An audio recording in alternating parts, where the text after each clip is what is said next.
As we're going to tie a variation on Raymond, and this is sort of along the lines of Frankie McPhillips variant.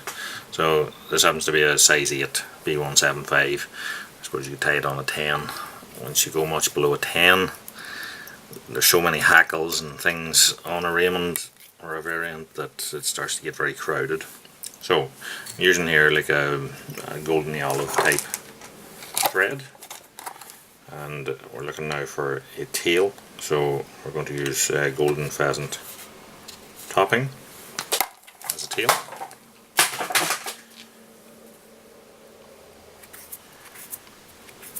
So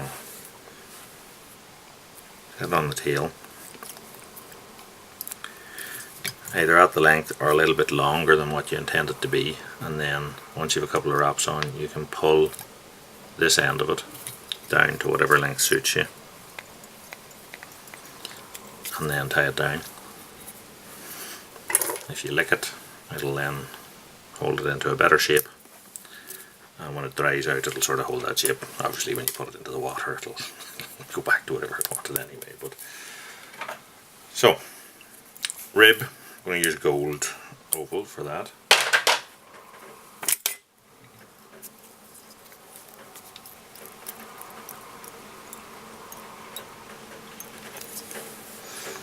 And then as the body, I'm going to use this, it's a mixture of like a yellow golden olive seal's fur, some golden olive hens, and also a little bit of like an olive,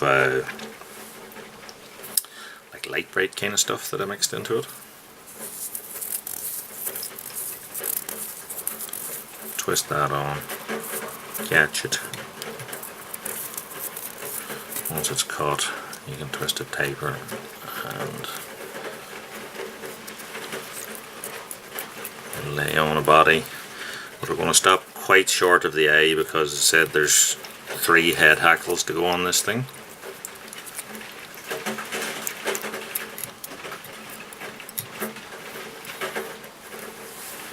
So I'm going to palmer it first.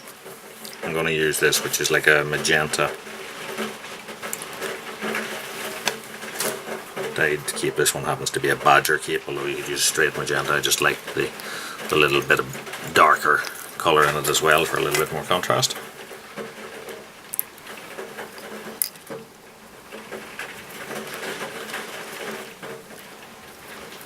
I'll hammer that along the body. And so the more turns you put on, the bushier it'll be. And get to the back here, catch it in with our oval gold and wind that through in about 4 to 5 turns.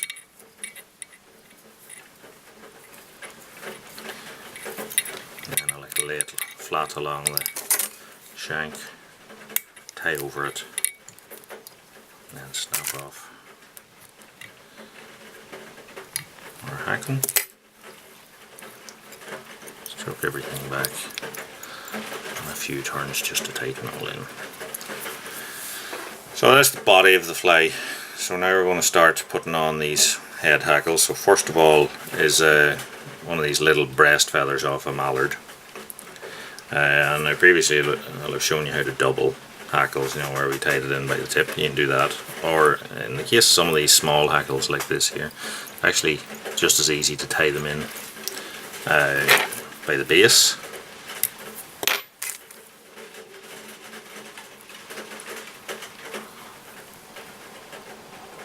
Hackle pliers onto the tip, and then as you wind, pull it between finger and thumb of your opposite hand, and that'll sort of double it on as well. Short hackles, short stems, so you're only going to get 2 turns out of them. Tie that tip in, fold it back,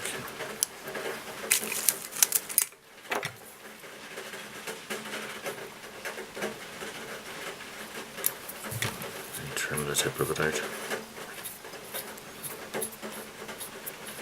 It's always very difficult in my eye to make them look neat because of the nature of the recurves on them, but I suppose you just have to go with it, or take a brush and just brush it out, and that'll separate all those individual little fibres. Of course, you touch it again, stick back to each other. Next, you want some sort of like a blue, either J or some sort of substitute for J. So you could use a blue grizzle hackle. What I'm actually going to use here is a cock pheasant sort of church window type feather that has been dyed in a teal blue, and that'll just give us a little bit more variation. There's also, the tips of these feathers tend to be a little bit iridescent and shiny, so I've nipped out the tip of it and tie that in, and then fold it back, a couple of wraps over it, and then again slide that between finger and thumb. That'll double it as you wrap it, and we'll get on a couple of, again it's a short hackle, so you're only going to get on a couple of wraps of that as well. Let me tie that in.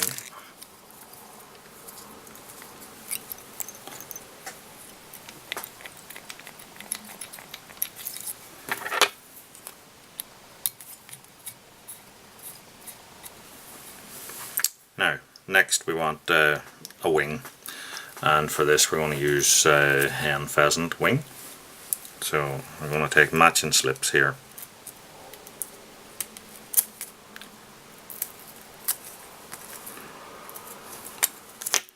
Trim out 2 matching slips. I'm going to pair up the tips of them.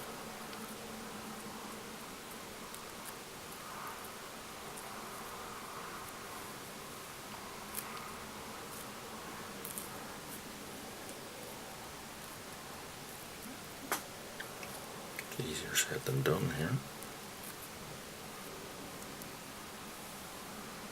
Okay. And then we're going to offer that up on top, about the body length properly. There's so many hackles that they're going to get lost in it anyway. And then do your soft loop technique, and then once it's held in place, a couple more wraps to hold it down.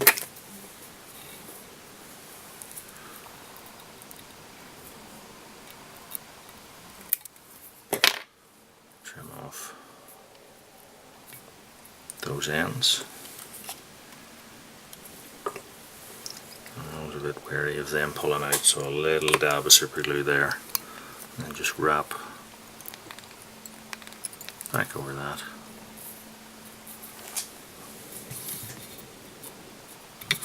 Now, to finish this off, you can use either something like an olive or golden olivey kind of dyed partridge, and again in this case I'm going to deviate a wee bit from that, and I'm going to take this, which is a hen pheasant flank, and I've dyed that in like an approximation to picric, so sort of like a fluorescent olive in it. And if you look, there's speckles in this, and also some bigger markings too. And we're going to, I'm doubling this, but as I said, you could use either of the techniques that you've already seen there, either tying in by the base or tying in by the tip, and then folding it through your fingers as you wrap it. I'm just pre-doubling this one, so now you've seen 3 different techniques for doubling a hackle on one fly. So get that wrapped on now to finish it off.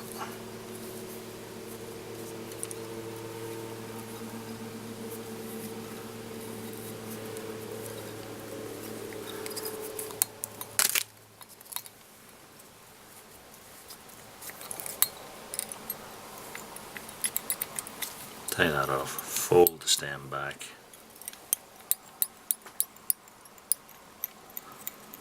wrap over it to create the head,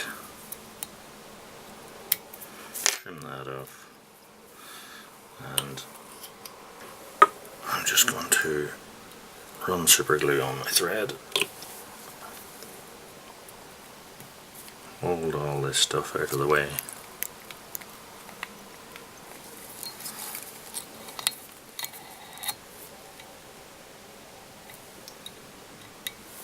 finish that.